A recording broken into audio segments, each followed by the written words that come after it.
بسم اللہ الرحمن الرحیم۔ عزیز طلبہ جمادم السلام علیکم۔ آج آپ کے ساتھ اردو کا پہلا لیکچر ہے جو کہ سبق قدر ایاز کے بارے میں ہے، جس کے مصنف کرنل محمد خان ہیں۔ اردو کے معروف مزاح نگار ہیں۔ آپ چکوال میں پیدا ہوئے اور ابتدائی تعلیم اپنے ہی گاؤں سے حاصل کی، پھر گورنمنٹ کالج لاہور میں داخلہ لیا۔ اسی دوران دوسری جنگ عظیم شروع ہوئی تو آپ نے فوج میں بطور سیکنڈ لیفٹیننٹ کمیشن حاصل کیا اور کئی محاذ پر اہم کارنامے سر انجام دیے۔ آپ کا انداز بہت سادہ اور دلچسپ ہے۔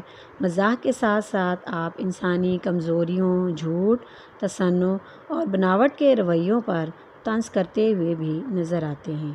آپ نے بہت سے مزاحیہ مضامین لکھے جن میں آپ کا سلجھا ہوا انداز نظر آتا ہے۔ آپ کی اہم تصانیف میں بسلامت روی اور بزم آرائیاں شامل ہیں۔ قدر ایاز، ایاز کی قدر۔ ایاز سلطان محمود غزنوی کا ملازم تھا جو کہ بہت ذہین، محنتی، اخلاص والا اور ہر حال میں خوش رہنے والا شخص تھا۔ آپ کی انہی خوبیوں کی وجہ سے محمود نے آپ کو اپنا وزیر خاص بنایا اور ہر کام میں آپ سے مشورہ لینے لگا۔ دربار کے کچھ ملازم جو ایاز سے حسد کرتے تھے، انہوں نے بادشاہ سے شکایت کی کہ ایاز ہر مہینے بیت المال جاتا ہے۔ بادشاہ نے کہا کہ اب وہ جائے تو مجھے بتا دینا۔ جب ایاز بیت المال گیا تو بادشاہ اپنے چند ملازم کے ساتھ بیت المال پہنچ گیا تو کیا دیکھتا ہے کہ ایاز اپنے پرانے صندوق کھولے پرانے جوتے اور کپڑوں کو دیکھ کر رو رہا ہے۔ بادشاہ کے پوچھنے پر ایاز نے بتایا کہ جب میں آپ کے ہاں ملازم آیا تھا تو اسی لباس میں تھا اور آج میرے پاس ہر طرح کی سہولت موجود ہے، اس لیے میں ہر مہینے اس کو دیکھ کر اپنی اصلیت یاد کرتا ہوں کہ کہیں مجھ میں غرور نہ آ جائے۔ یہ سن کر تمام ملازم بہت شرمندہ ہوئے اور بادشاہ ایاز کی پہلے سے زیادہ قدر کرنے لگا۔ اس سے ثابت ہوتا ہے کہ اللہ تعالیٰ نے کسی کو بیکار نہیں بنایا، ہر انسان کے اندر کوئی نہ کوئی خوبی رکھی ہے۔ نہیں کوئی چیز نکمی زمانے میں، نہیں کوئی چیز نکمی زمانے میں، کوئی برا نہیں قدرت کے کارخانے میں۔ مصنف کہتے ہیں کہ کرنیلوں کو رہائش کے لیے بہت اعلیٰ اور خوبصورت قسم کے بنگلے ملتے ہیں۔ مجھے بھی ایسا ہی بنگلہ ملا جو کہ ولسن صاحب نے خاص طور پر اپنے لیے بنوایا تھا۔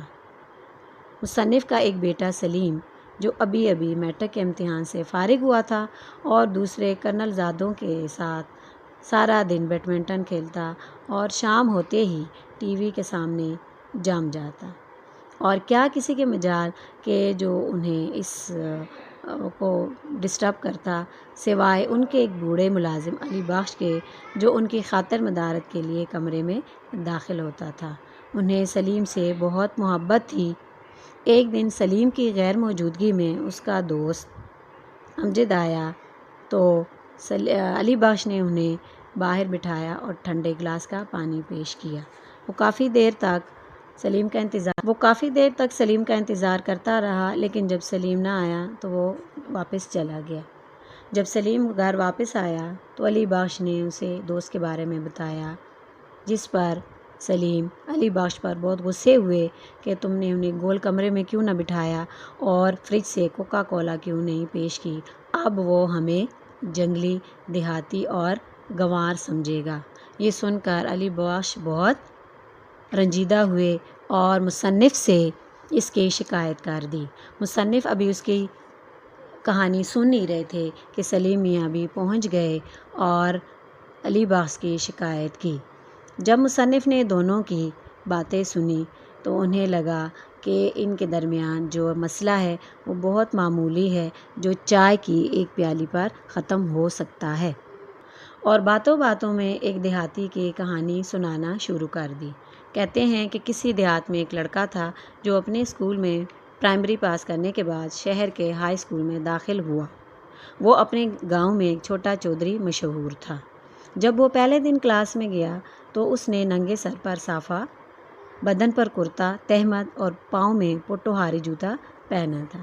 استاد صاحب نے شلوار پہننے کو کہا تو اس نے آہستہ سے بولا کہ وہ تو لڑکیاں پہنتی ہے۔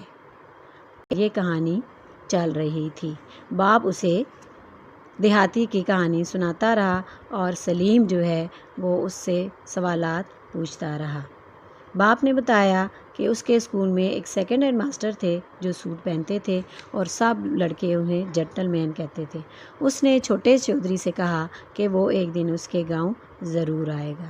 چونکہ ماسٹر صاحب شکار کے شوقین تھے، ایک رات وہ اس کے گاؤں پہنچ گئے۔ چھوٹا چودھری ماسٹر صاحب کو دیکھ کر پہلے تو بہت حیران ہوئے، پھر انہیں چوپال میں لے گئے جہاں گھوڑی بھی بندھی ہوئی تھی اور درمیان میں کچھ ملازم جو ہے وہ آگ لگا کر بیٹھے ہوئے تھے۔ ماسٹر صاحب کے لیے کرسی لائی گئی اور انہیں بھٹے یعنی مکئی کے دانے پیش کیے گئے۔ رات کو ان کی خوب خاطر مدارت ہوئی اور سونے کے لیے انہیں چوپال ہی میں گھوڑوں کے ساتھ سونا پڑا۔ صبح ماسٹر صاحب کو پہلے سیر کرائی گئی اور پھر مسجد کے غسل خانے سے غسل کرایا گیا۔ سلیم فوراً بولا، کیا ان کے گھر میں واش روم نہیں تھے؟ تو باپ نے کہا، نہیں، ابھی گاؤں والے اتنے مہذب نہیں ہوئے تھے۔ پھر ماسٹر صاحب نے چائے کی فرمائش کی تو گاؤں میں چائے کسی کے ہاں موجود نہیں تھی۔ جیسے تیسے کر کے چائے مل گئی، لیکن بنانے کا طریقہ نہ آنے کی وجہ سے چائے کم اور لسی زیادہ تھی۔